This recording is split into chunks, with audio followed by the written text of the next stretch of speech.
Let's take a look at some really fine ON18 locomotives that you could possibly use for your micro layout or your addition to your ON30 or a miniature layout, whatever. It's neat stuff. It's relatively inexpensive and it runs on great Kato N scale chassis. And what we're going to be doing first is we're going to be taking this, and I'm going to talk more about this incredible print from Les Davis, and I'm going to go through the steps on how I achieve a weathered look on a locomotive that you can apply to just about any scale.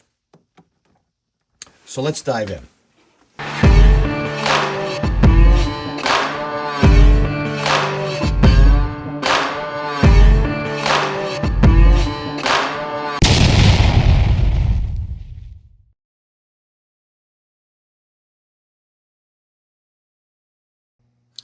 There's so many questions on the forums about painting model trains, painting models in general. What type of airbrush? What do I do? How do I get started? So I thought I would take a little bit of a deep dive into the realm of painting your model train. And there's a couple different approaches to go here. You have acrylic lacquer-based paints, which are two-part with a base coat and a clear coat. And then you have your over-the-counter rattle cans, which are basically an enamel. Both these paints use their own type of reducer.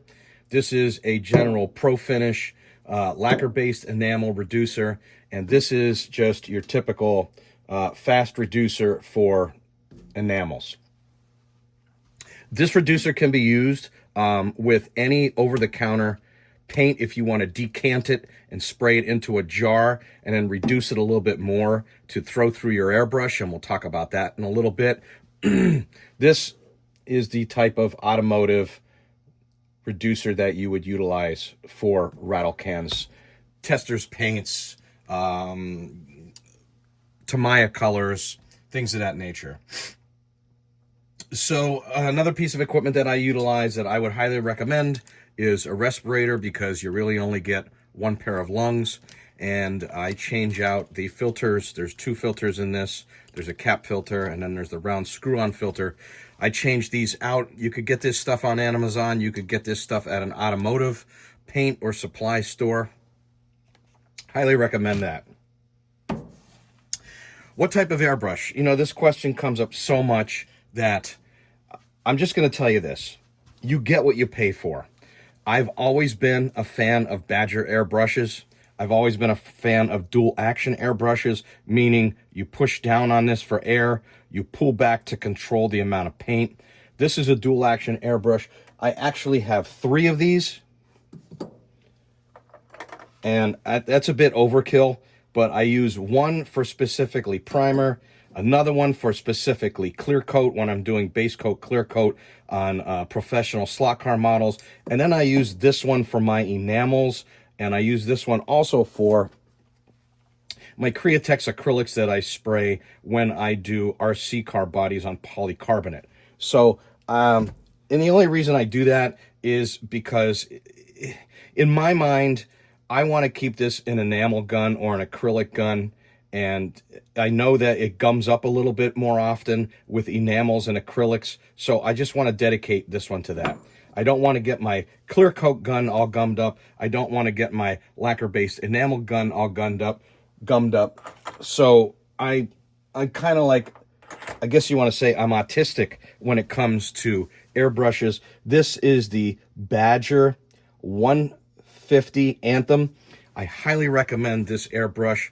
It's easy to maintain. The parts are available. It has been incredibly efficient, consistent, and reliable for me. I've owned these airbrushes going on now about 10 years. I use an airbrush cleaning kind of, I don't know if you want to call them pipe cleaners, but they're airbrush cleaners. You could get these at Harbor Freight. They're cheap and they're perfect for cleaning out an airbrush. When I throw enamels and when I throw my excuse me, my acrylic-based, water-based paints, I typically use a color cup so I can control the amount of paint and the flow. I really never used much of a color cup until I started throwing the acrylics and I started throwing my decanted enamels through it.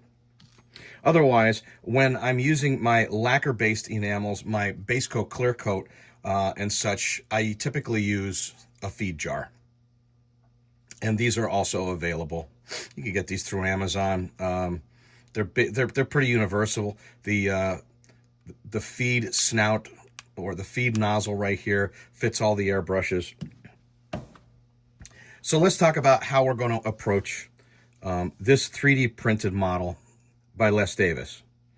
The detail on this is nearly brass locomotive quality. I mean, this guy, Les Davis, if you know him, he has just knocked this out of the park. And I want to maintain as much detail as possible. Now, the good news is that I could do that with just some rattle cans. This automotive primer right here is relatively thick, and you really gotta reduce this down to throw this through the gun. And it goes on kind of heavy. And when you paint typical plastic models with this, such as a model car kit, or something that you would get maybe extruded styrene from Bachmann and such, this has a slight etching quality to it. And it doesn't really melt the plastic, but it will etch into the plastic, and it binds very well. However, I don't want to risk it on a 3D printed model. I just don't. I don't even want to try it. So I'm not going to use my automotive primer, my lacquer-based automotive primer, nor am I going to use my lacquer-based two-part base coat right here to paint this model. Basically, what I do and how I'm going to approach this is I'm going to use the Rust-Oleum Camouflage as my primer coat. The good news about this is it goes on very thin. And if you don't have a heavy finger, and if you back away from the model a few inches, you could really mist it in there and get it into all the nooks and crannies without losing a lot of detail. But again, learning to use a rattle can that way takes a lot of practice and a lot of muscle memory. So when I do my critters, I typically use this Rust-Oleum Painter's Touch. This is like a flat sunflower yellow look to it right here. And I use this as a base. I'll also use this Tamiya aircraft color called gray green for critters. For this locomotive, for this customer, we're going to use the Rust-Oleum Camouflage Black, which is one of the flattest blacks I could find through a rattle can out there. So we'll give it a primer coat with the Rust-Oleum Camouflage Brown. It gives it a murky, brackish kind of background to it. And then we could even lightly spray this over if we want kind of a see-through rusted look or a real brackish black look like it's been really seeing its days. I forgot to point out, I also use this green also for critters and for some cars that I paint up as well in ON30. But that's the general breakdown of what I use. The advice I give you is this: no matter what airbrush you have, no matter what airbrush you choose, if you choose to go that route, practice makes perfect. Practice on some cardboard, practice on some models that you don't care if you're going to ruin. Get to know how your airbrush works. One other thing that I want to point out that I feel is kind of important is because you have two different types of paint, which is a lacquer-based enamel here, and then this one you just have basically a fast-reducing enamel right here, you cannot spray a lacquer-based enamel over one of these enamels. It just doesn't work well. You're going to have problems. Ask me how I know that. I've ruined a few models before. Now, the good news is that you can use a lacquer-based, like an automotive type base coat, clear coat primer if you want to, or a base coat, clear coat, automotive-based base coat on a locomotive or a model, and then you can use these other types of enamels over it without a problem. You won't have any hazing, you won't have any crazing, you won't have any issues with any degradation of the paint underneath it. So you can go from here, this next, but you cannot start with that and then put a lacquer-based enamel automotive paint over it. You're gonna have some issues. So what do I use to power my airbrush? I would highly recommend buying one of these Fortress ultra quiet compressors. I mean, this thing is whisper quiet. It's ridiculous. I could run this thing at 2 o'clock in the morning and not bother anybody in this house. And it has a pretty decent sized tank. It's 2 gallon, up to 135, which you could utilize this for your air gun. You could utilize this for any one of your small air-driven nailers, like a Boss Stitch, a small one. I utilize that. Throwing air through a paintbrush, your regulator is your best friend. And what I've found is that 10 to 12 pounds is typically the sweet spot, okay? You can see, let me see if I can get in there. Now, right now, it's up over 30 because I was blowing some of that Createx, and you need some more pressure when you blow that Createx because it's a very heavy acrylic.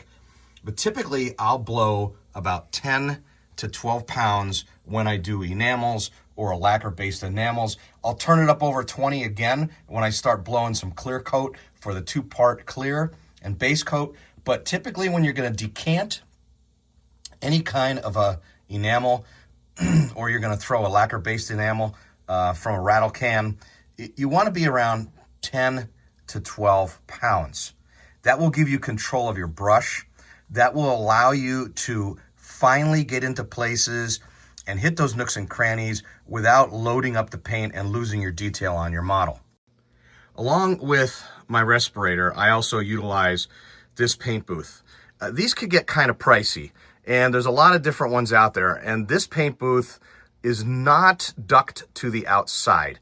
It just kind of recirculates the air back into the room through some fan vents in the back, but it does have a very powerful fan underneath this. And it really sucks the air down. You can see I use 2 filters. You could buy this filter material, replace it real easily at Lowe's, just cut it to fit. You can see this thing's been used hard and put away wet. I utilize this with my airbrush. I utilize this with my rattle cans. It just keeps the overspray in one place. You're not clouding up the room.